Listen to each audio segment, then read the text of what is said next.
Hi, this is Professor CC19, and today we are playing level 2480 on our quest to the end of Candy Crush Saga, which is a nightmarishly hard level, where we have 35 moves to collect 2 cherries. Now, that does not sound like a lot to do. However, doing it is incredibly difficult. I know I've played this level through several times already. It is very confusing, very hard to predict.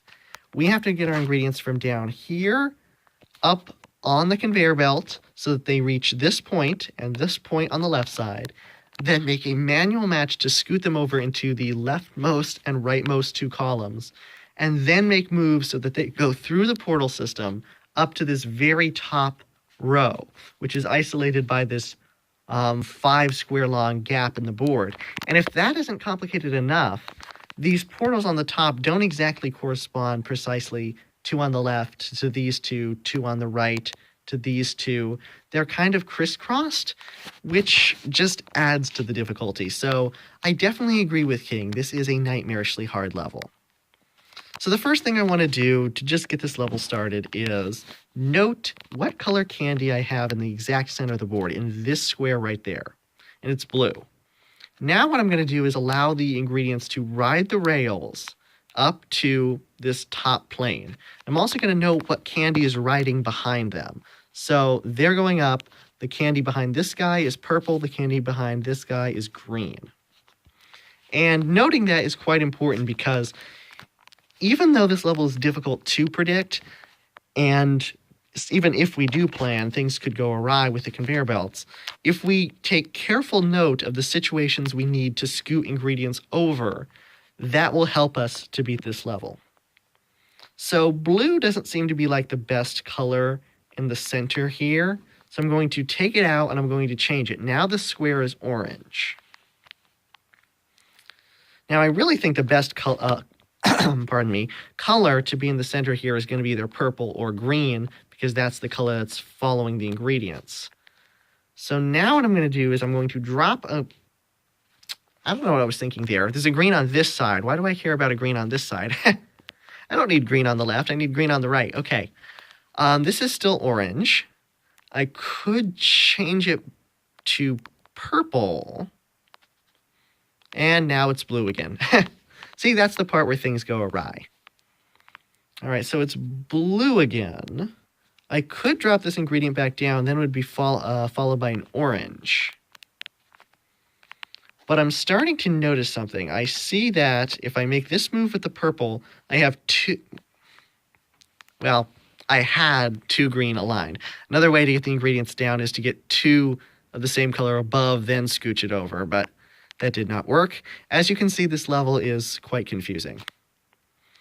Now, what I can do right now is scoot the ingredient to the center, but that's kind of the opposite of what you want to do.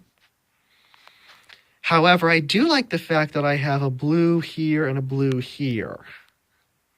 And I think what I'm going to do is I'm going to drop this ingredient down so it gets a new alignment. So now it's aligned with an orange.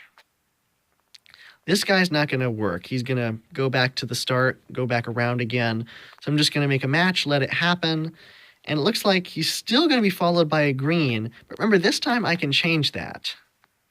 So here we go. Now it's followed by a blue. And on this side, I think this is going to be more important. So I'm going to knock this back down again, and it's still going to be followed by a blue. So I have a blue on both sides. Not that that's particularly important, but what is important is, as this ingredient ticks up, when it gets to here, I'll have a blue here, here, and right here.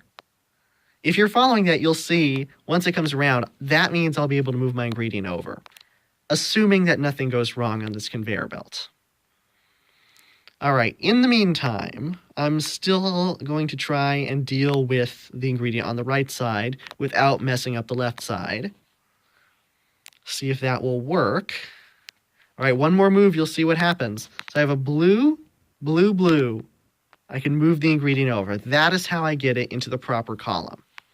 All right, so now that I have the one on the left done, I can focus my entire attention on the one on the right. And once I have that, then I'm going to focus on trying to clear out the candy on the top. All right, so this is close to being what I'm looking for. I have a purple here and a purple over here. However, I have a blue following my ingredients. So I'm going to take out the red. See if this can get any better. Well, I have a lot of blue on the board. Is it possible for me to get something set up with the blue? I took out a little bit of it there. Still have a purple in the center. Now I have an orange over here. If I sink this down, now I have a blue. And there's still a blue following this, but that's not really going to do anything because this is still purple. However, if I... Let's see here. What's going to happen? On the next turn, it's going to tick up. It's going to be here. There's going to be a blue here. Well, that's not really going to do anything for me. I'm going to just try and do this. I'm going to make this match, see if we can get a blue. Okay, that didn't work. All right, it was worth that move. So this is still going to go around again. Still going to be followed by a blue, but remember, I can change that. I make a move on that side. See what happens. So now if I make this move, it's going to be followed by a red. All right, so now it's being followed by a red. This one's still safe. I'm going to try and get some red to align on this side. I have a lot of purple now. You can see that this level is a lot about prediction, but it is hard to deal with. We have a green here and an orange here and a red here. Yeah, that does not spell out success. We're going to have to really change things up. Still have the same scenario even after all that. All right, let's see. If we can get a red here, all right, that's something I want. Now this is tempting. I could do this. It'll bring my one ingredient all the way to the point where it can be almost collected. However, it will kind of ruin the scenario on this side. However, the scenario isn't really working. I can't get this red into alignment. I could use a switch hand. But no, I'm going to wait one more time. I'm going to take out my stripe. My ingredient's very close to being collected. I have a stripe up top, which is positioned quite nicely. Now I'm going to see what happens. All right, this is down bottom. The next candy around will be a red. However, once again, I can change that. And I can change it to a purple. All right, so it's being followed by a purple. And let's see here. We have a lot of purple up top. I'm going to replace it with some other colors now. And try and get this to filter on through. All right, so this is, well, still cascading out of control. It's looking a little better. We followed by a purple. We have a purple above it, and we have a purple over here. Now, this is a really hard level, and I've played it several times before. This is likely going to be our last chance to scoot the ingredient over. So, in about 2 turns, I think I'm going to be willing to use a switch hand. We're going to see what happens. We still have a mother load of purple on this board. One more. Actually, no. I don't think I'm going to need to use a switch hand because the purple is not going to line up, but the orange will. If I make this move, oh, not quite. All right, so now the question is, do I want to use my switch hand? My planning didn't exactly work out the way I thought. I thought the orange would slide. It didn't.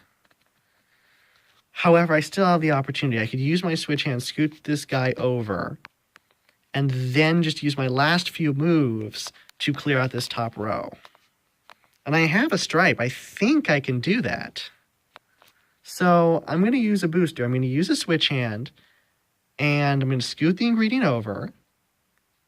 I'm going to make this move, which immediately drops it down. That is in the perfect position. As soon as I take out the top row, like this, it collects both my ingredients. All right, there we go. So that is how I beat level 2480 with the use of one booster. Now, I highly, and I can't stress this enough, highly recommend using your switch hands, saving up on your switch hands to deal with this level. It is a very difficult level. As you can see there, I was planning the whole time and it still didn't work out for me. I only was able to get the scenario perfect on one side. The other side, things just kept changing and it's hard to keep track of. So I definitely recommend bring in your switch hands. Well, technically not bring in, but save up on your switch hands. Save them for the end game. It makes your job so much easier here. Try and predict what's going to happen. Note the colors that are following your ingredients, that are below them on the conveyor belt, and note the color of the candy in the center. This one is based almost solely on logic. However, there's just enough luck involved in this level, it makes it even harder. So try and do your best to predict the board.